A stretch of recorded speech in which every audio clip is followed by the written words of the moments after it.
Hey everyone, I'm Sam from PRISMIC. Today I'm here with Delba from Vercel, and today Delba is going to tell us about what's new at Next.js.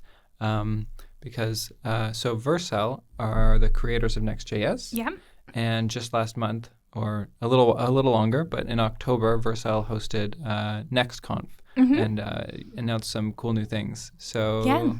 what's going on? So I thought today we could talk about middleware and edge functions, Okay. and also about our new Next.js compiler, which is built with Rust.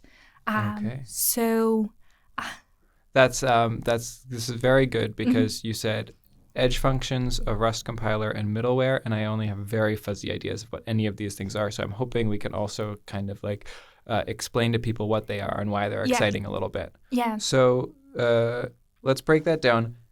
Edge functions. I'm a JavaScript developer, so I know what a function is, but I've never heard the keyword edge in JavaScript. So what does that mean? Yeah. So the edge is it's not such a new concept. It's been around for a while, but as developers, we haven't really, especially as React developers, we haven't really been making much use of it. So the way that I like to think about the edge is that you have your origin service where you deploy your code to. Your origin server is just what we think of as just your server. Exactly. Okay. Exactly, your server. So it could be a region. So when you deploy to a cloud hosting platform, you may be asked to pick a region or multiple regions to host your code. Yeah, US East or something. Exactly. Okay. Exactly. So, or London or wherever your region is.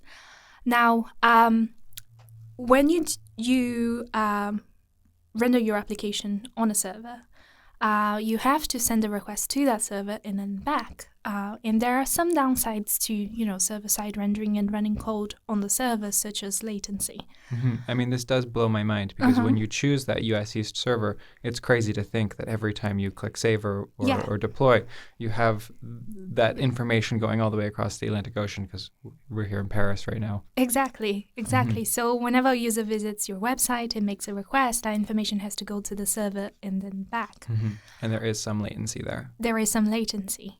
Now, what we were able to introduce with Next.js was static site generation. So what that means is you can build your website or render it when you deploy it, and then you can cache the result in CDNs across the world, which means that your users can quickly receive that content because the location of the CDN is closer to your user compared to the origin server. So with static site generation, you're generating every single page of your website. It's there. It's ready to go. It's like a pizza that's just sitting, waiting for you to come in and buy it and take it out of the store. Exactly. And then you're also putting it on CDNs, so it's on a server close to the user wherever they are around the world, in Asia or Europe.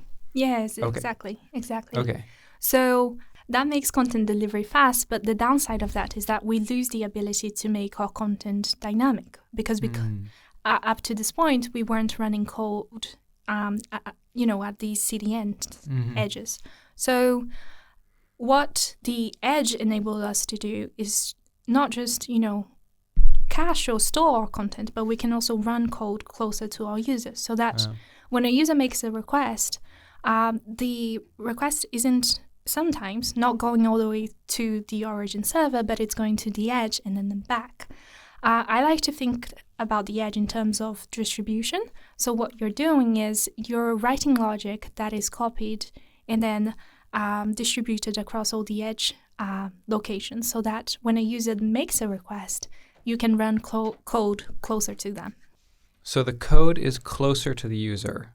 So to make sure that I understand what that means, until now, the CDN geographically distributes our static assets. So that's like your static site generation. So you've got static web pages stored on a CDN around the world, so they're easy to access. Yeah. What edge functions are doing is it's not just static anymore. You are actually storing functions that can run on servers around the world. Exactly. Okay. Exactly. Really cool.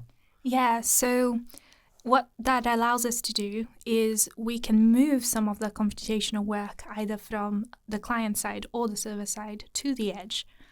so that we take the burden from the client, and also we make it faster by not having to, just one origin that the request has to go to by placing it in multiple locations.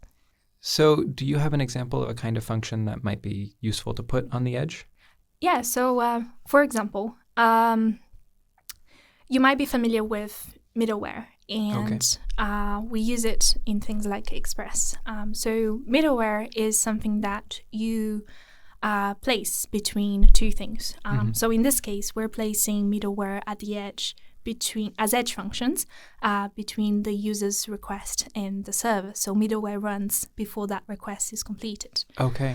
With middleware, you could do things like checking if a user is logged in or authentication. So typically you would handle this, with your backend on your server. But now, one of the things that you can do with the edge is handle that logic at the edge. So that if a user were to log in, or if you want to check if a user is logged in, you don't have to complete the whole, trip.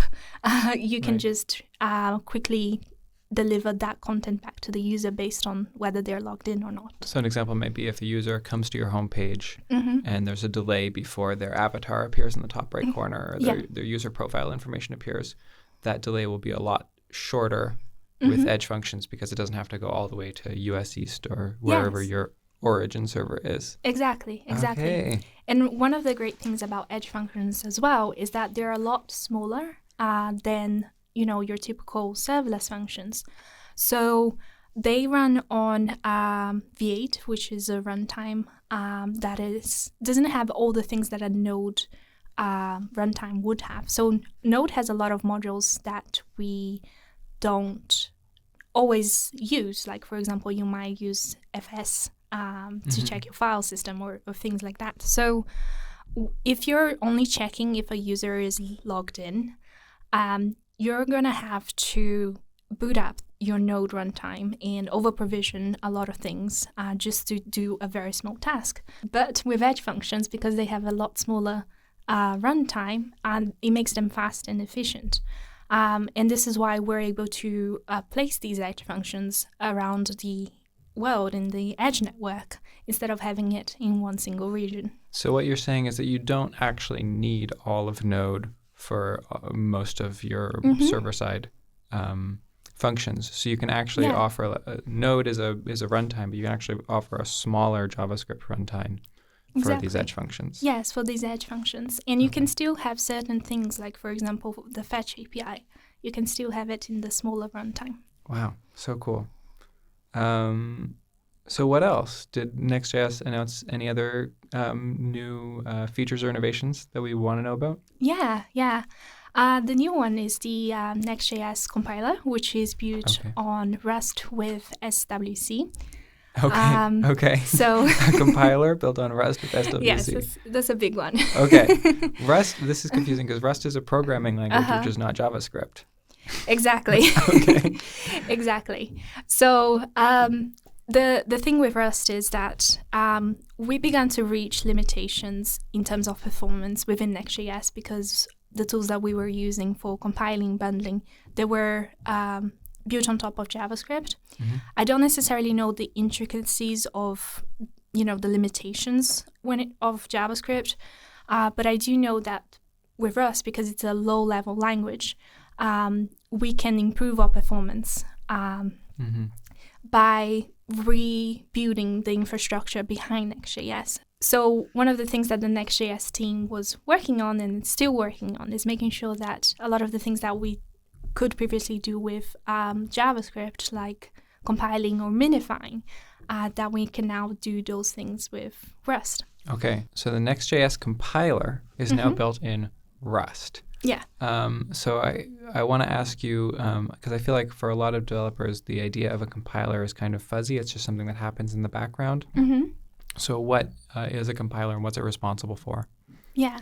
So I think a good way to think about it is to have a basic understanding of what happens with your code once you deploy it or once it's, I try not to think about that generally.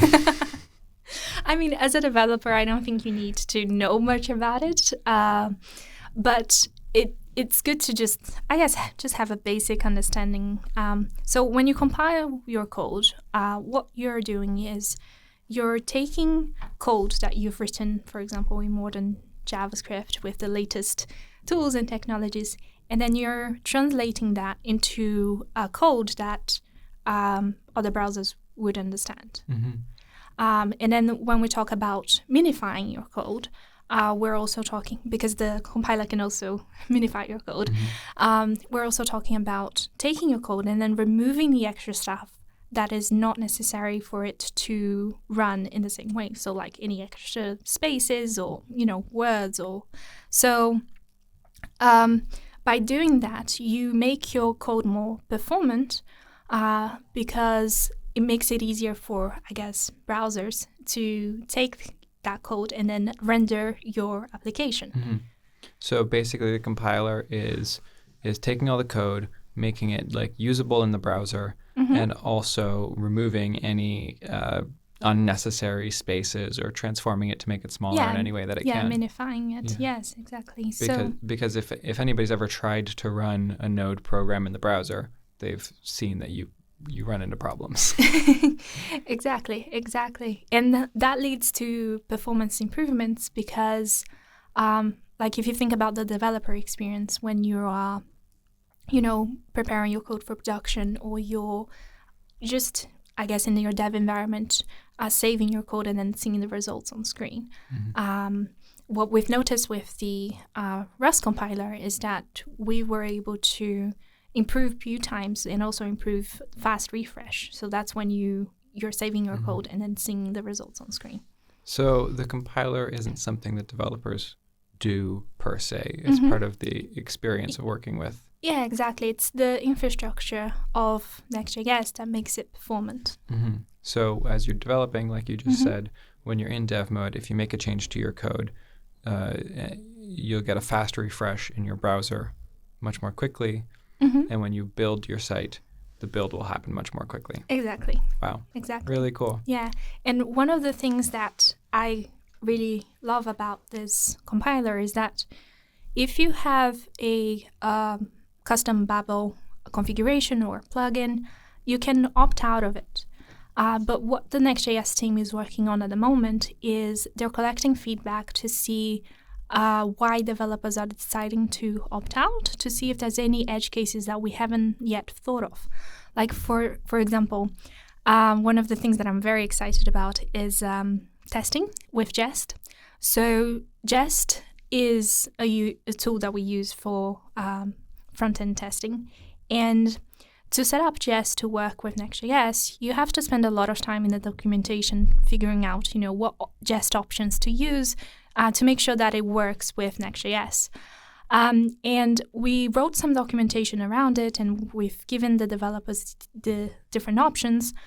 But now with this new Rust compiler, if developers are using the compiler instead of Babel, we can actually port that information into Next.js so that all that configuration that you need to do to set up Jest is no longer needed because it's built in within Next.js. Okay. So that saves a lot of time for developers because you're no longer having to, set up all that configuration. So it's taking care of a lot of the config for you. Exactly. Right. It's taking care of a lot of the config, and there's also a lot of other exciting things that they're working on that will just make, that process of setting up your tools much, much easier, which is kind of what we aim to do with Next.js, is making sure that if there's any configuration that developers don't need to do, because we can make those decisions for them, we will apply them to help developers. Yeah, this is a huge and important part of web development. Generally, we often think about what it's like for the users,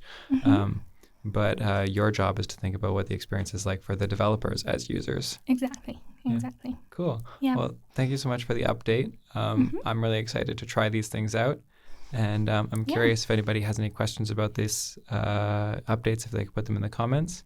Otherwise, next up, we're actually going to turn it around and talk about PRISMIC a little bit. Delba wants to see what Slice Machine is all about. So we are going to do some programming with Slice Machine. And if you don't want to miss that, be sure to subscribe.